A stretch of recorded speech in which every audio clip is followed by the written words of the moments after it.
Wala nang maraming paligoy-ligoy pa, diretso sa punto na. Maiksi lang ang komentaryo, pero diretso sa punto. Maraming kuro-kuro, may tiwali, may totoo. Dito, sa puntong diretso tayo. Punto, diretso. Isa pa sa sinasabi ni Kaufman doon sa mga argumento niya, ang isa pa doon, si Duterte daw ay unique na phenomenon. Your Honours, Rodrigo Duterte was and will always remain a unique phenomenon. His style of statesmanship was novel and unpalatable to many. His expletives and hyperbole grated, while his honesty and wild popularity irritated. He spoke openly, from the heart, sincerely and truthfully. And what a contrast between him and his successor in the Malacanang.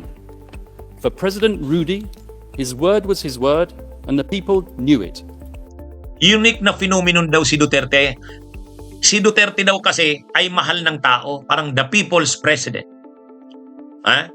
Kasi si Duterte, pag nagsalita, kung ano yung lingwahe ng masa, yun siya, wala siyang tapos mahal niya ang mahihirap, tinulungan niya ang mga mahihirap, grabe siya magmalasakit sa mahihirap. Kaya napamahal siya sa tao. Hindi siya maarte, simple lang siya. Kaya the people's president daw. Ang nagalit daw kay Duterte, yung mga elite, yung mayayaman. Kaya mga kabunyog, mga kababayan, sabi ni Kaufman, pati yung civil society galit kay Duterte. Kaya lahat daw ng nangyari na yan sa kaso sa ICC ni Duterte, yan ang mga nasa likod, yung elite. Tapos ginamit ang media, mainstream media.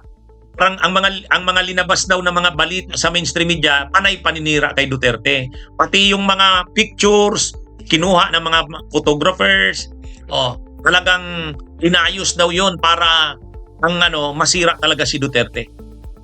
In short, ang sinasabi, si Duterte ay biktima ng mga elite, ng mga elitista, civil society, sa kanang media. Lahat daw yan, pati yung mga pictures na ginamit, talagang piling-pili. Kaya politically motivated lahat yan. Yan yung sinasabi ni Kaufman. Politika na naman. Ang depensa na naman ni Kaufman, politika na naman dahil mahal ng tao si Duterte. Lagi siyang binubutuhan, ang pamilya niya laging nananalo, mahal siya ng tao.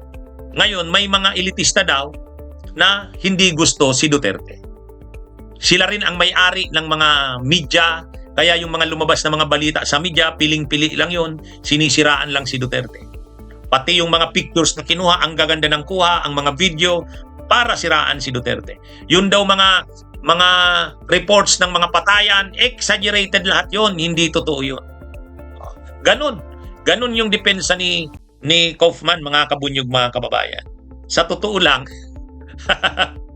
alam niyo nung nagsasalita si Kaufman nun, DDS na. Ang tindi, mga kabunyog. DDS na. Si Kaufman nung nagsasalita ng ganon, yan na yung linya ng mga DDS. Yun na yung linya niya. Na yung mainstream media daw, siniraan talaga si Duterte. Sus naman, alam naman natin kung ano talaga ang nangyari sa bansa natin. Sa ilalim ng panahon ni Duterte mula 2016-2022, halos gabi-gabi may nababalita kang namamatay sa Bulacan, 26 katao, sabay-sabay yan, Caloocan, 20 katao, Manila, 15 katao, Laguna, lahat sabay-sabay sa buong bansa. Halos araw-araw ang mga balita, patay dito, patay doon. Anong sinasabi ni Kaufman na siniraan lang si Duterte? Anong sinasabi niyang siniraan lang? Ibig sabihin, hindi yung bang mga binalita ng media, yung mga pinakitang balita ng mga patayan, mga litrato, gawa-gawa lang nila, parang sinadya nila na i-exaggerate. Ang halimbawa kasi yung Pieta, yung picture ng isang ina na hawak-hawak yung kanyang anak. Ano lang daw yun? Parang kinuryograph. Sige. Ano yun eh? Tayo mga kabunyog, mga kababayan, alam natin kung ano ang nangyari sa bansa natin. Sa loob ng 6 na taon ni Duterte, alam natin kung anong ginawa niya sa bansa natin. Ang mga nangyari sa bansa natin ng mga patayan dito, patayan doon, yung mga nire-report ng media, hindi gawa-gawa yan. Walang nag-utos sa media na na parang doktoran ang mga balita, palabasin yung masama si Duterte. Hindi yun. Totoong mga pangyayari yun. yung sinasabi kasi ni Kaufman parang yung media in-exaggerate lahat. Hindi naman daw totoo yun. Kumbaga si Duterte lang daw talaga kasi mahal ng tao. At dahil mahal siya ng tao, gusto siyang siraan. Nagkaisa daw para siraan si Duterte. Ang totoo nga, maraming ang natakot kay Duterte. Naghasik siya ng takot. Maraming negosyante natakot sa kanya. Ang elite natakot sa kanya. Kahit nga ang mga marami nga mga abogado natakot sa kanya, prosecutors. Kaya nga sa amin nga mga abogado, ilan lang kami na naninindigan noon labang kay Duterte. Marami natakot. Kahit ang mga politiko natakot kay Duterte. Naghasik talaga ng takot si Duterte. Hindi yun dahil pinagkaisahan siya. Napaka nito ni Kaufman. Parang ang nangyari, si Duterte ang biktima. Pinalalabas niya dito, si Duterte ang biktima. Pinagkaisahan. Pinagkaisahan ng mga elitista, pinagkaisahan ng simbahan, pinagkaisahan ng civil society at saka mga leftist, pinagkaisahan ng media. Dahil lang daw si Duterte ay mabango sa tao. Kaya parang ang pinapalabas niya, parang narinig ko na yan nung panahon na kay Erap, ganyan din, di ba? Ganyan din, si Erap daw para sa mahirap. Pinagkaisahan din si Erap ng mga trapo na politiko, mga elite, mga negosyante, saka ng mga civil society at leftist. Kaya pinabagsak si Erap. Parang gano'n na naman ang narrative na pinapalabas nila. Hindi si Duterte ang naapi. Ang pinapalabas ni Kaufman doon sa kanyang state, kahapon, si Duterte ay unique na phenomenon sa politika ng Pilipinas. Ang kanyang pamamahala ay naiiba, kaya maraming nagalit sa kanya.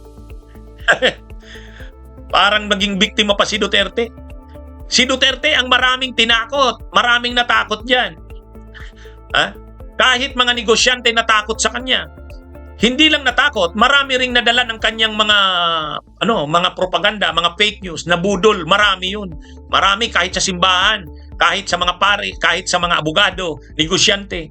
Kaya wag niyang yung sinasabi ni Kaufman na biktima si Duterte ng parang conspiracy o sabuatan. Sos. Yung mga drama na si Duterte daw ay maano sa tao, dahil makamasa siya. Pinakita pa ni Kaufman, si Duterte daw nagsakripisyo talaga. Talagang hindi siya yumaman sa poder, simple ang kanyang pamumuhay. Mga ganun Ganun yung ganun yung presentation ni Kaufman kay Duterte kagabi. Hindi niya alam ang nangyari sa Pilipinas sa panahon ni Duterte. Nababoy ang Pilipinas, pati ang isip ng mga tao. Kaya nga maganda yung speech ni Atty. Joel Butuyan. Sabi ni Atty. Joel Butuyan, si Duterte ang nag-create ng mga mini Dutertes. Kung ano ang isip ni Duterte, kung ano yung kanyang takbo ng pag-iisip, maraming kababayan natin gano'n na rin. Ang tingin nila, tama ang pumatay ng tao.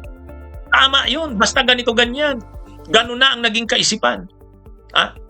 Dito, ang pinapakita ni Kaufman, si Duterte ay mabait, ganun lang talaga siya magsalita, lang siya, exaggerated, pero hindi daw mamamatay tao si Duterte.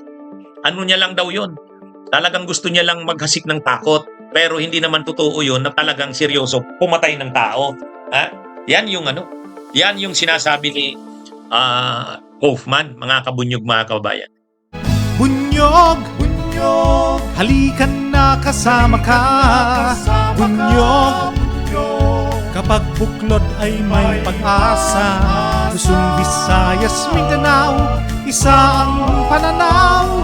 Sa bagong Pilipinas ang bunyog isisigaw. Bunyog,